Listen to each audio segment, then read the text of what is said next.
මේකෙත් එන කාබන් පාරක් තිබිනවා හැබැයි. තියෙනවා. සුද්ධ ගන්න. මේ සෑහෙන දුවලත් මේ හරිය පොඩ්ඩක් කැඩලා තියෙනවා. මේ ෆින්ස් කැඩලා ඒක නෑ. මේ ෆින්ස් එහෙම නිකන් කැඩලා තියෙනවා. ඒක නෑ එච්චර අවුලක් නෑ. පතුරුද? ඔව්.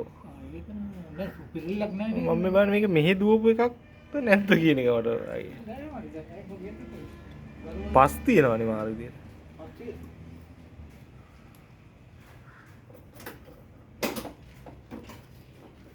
හැබැයි කොහොම හරි මේක දුවලා නම් තියෙනවා හැබැයි වම්පි ප්‍රමාණයක්. ඔව් දැන් නම් හැබැයි එහෙ දුවලා ඇති නැත්නම් මෙච්චර කාබන් යන කියන්නේ සෑහෙන දුරකට දුවලා තියෙන්න ඕනේ මේක. මේ වගේ නම් දුවලා නැතුව ඇති. මේ දුවන දිවිල. ඒ රබර් කප් කියන එක අනිවාර්යෙන් දාන්න කිව්වා ඒක හයිදලා තියෙනවා. ඒ රබර් මොකද වැල් රබර් කියලා මේකට කියන්නේ මේක දාන්නේ මට ඒ වෙලාවේ තේරුන්නේ නැහැ මොනවද කියලා. මම මට තියාගෙන ඇවිල්ලා මේ පොඩි මේවා. ඔය වැල් රබර් කියන එක මේකේ තිබුණේ නැහැ හැබැයි. කමන්නේ දැන් දාන්න. එනේ කරවල ගැලවෙන්නේ. කොහෙද තියෙන්නේ වැල් එකේ?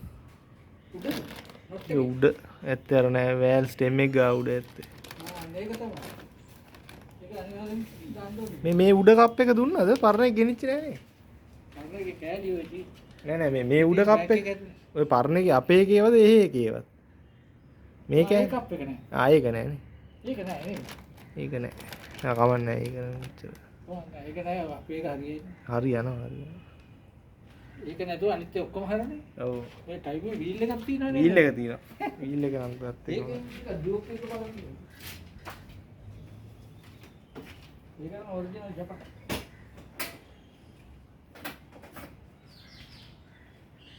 දැන් කොහොමද අපේ වීල් එක දාලා දාන්න වෙයි?